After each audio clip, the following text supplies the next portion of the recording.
Even if Deion Sanders isn't interested in the NFL could be interested in Deion. Colorado coach Deion Sanders told Rich Eisen last week that Deion would never bolt the Buffaloes for the NFL. That might not stop the NFL from trying. Jeff Howe of TheAthletic.com has polled 10 high-ranking team decision-makers to gauge their opinions on Sanders as an NFL coach. Here's a smattering of the feedback from the full article. "I love the energy he creates, and his players respond to it," one unnamed general manager said. "I would think you have to at least sit down and talk with him. He's a leader, smart, a great marketer, and has the credibility as a player and now adding to it as a coach.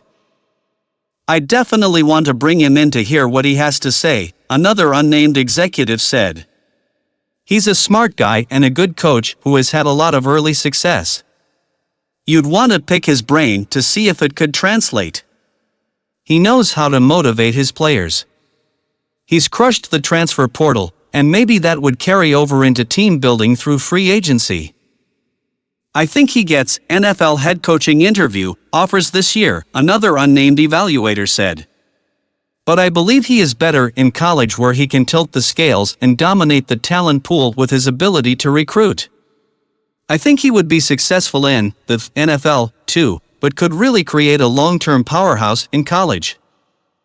Here's the problem with each of those quotes. Deion won't be interested in sitting down and having anyone hear him out. Before talking to anyone, he'll want an offer. A big offer. An offer he can't refuse. Why should he interview? What more could be learned beyond what is already known? Either you want him or you don't. And if you want him bad enough, there's one way to make it clear: by offering him a whole lot of money. I can hear Deion basically saying all of that. He's the hottest commodity in football. He can name his terms, write his ticket, add his zeros.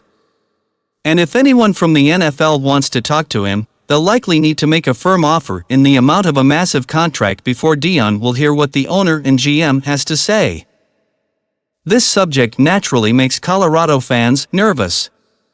The best news for the Buffaloes likely came from a recent Bleacher Report interview in which Deion said he believes his son, Shedeur, likely won't enter the NFL draft in 2024, in part because Shedeur doesn't want to be number 2 to USC's Caleb Williams.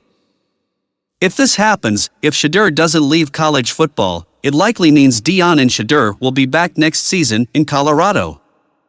If the goal is to be the first overall pick in the 2025 draft, it becomes much harder to pull that off if Deion and Shedeur would be heading to a new college football program. Then, when Shedeur is ready to go to the NFL in 2025, that's when the team that has earned the top pick by stinking in 2024 could perhaps hire Deion, who would then draft Shedeur.